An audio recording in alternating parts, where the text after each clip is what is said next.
তিনবার করবে না, সবসময় এরকম করে ধরবে, চুলটাকে সেকশন করে নিয়েছি কানের পেছন অবধি, এরকম করে ধরেছি, এইরকম ভাবেই ধরবে।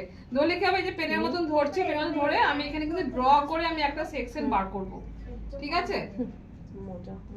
সেকশন বার করেছি, দাঁড়া ওর জট আছে না, ভালোই জট আছে, গাড়িতে কি ইয়ে করে আসছে নাকি, জয়েন্ট লেগে আছে প্রচন্ড, চুলটা হবে ঠিক আছে? এই যে একটা সেকশন বার করেছি, এই সেকশনটা কিন্তু কি পুরোটাই ট্রান্সপারেন্ট সেকশন, মানে এপার থেকে ওপার যেন দেখা যায়, এতটাই পাতলা হবে, ঠিক আছে?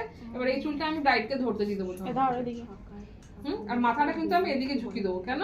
কারণ হচ্ছে যে এদিকে ঝোঁকালে তাহলে আমি হেয়ারটা একটু বেশি পাবো, হ্যাঁ, আর আমি যখন বসাবো তখন কিন্তু কানের সঙ্গে টাচ হবে না। আর যদিও ভয় লাগে তাহলে কি করবে, এরকম একটা চিরুনি নেবে, চিরুনিটা নিয়ে এইরকম করে ধরিয়ে দেবে, সেভ হয়ে গেল, ধরো এদিকে, ঠিক আছে? সেভ হয়ে গেল। এবার আমি এখানে কিন্তু মেশিন বসাবো, তাহলে এখানে টাচ হলেও কানটা কিন্তু সেভ থাকবে, ঠিক আছে?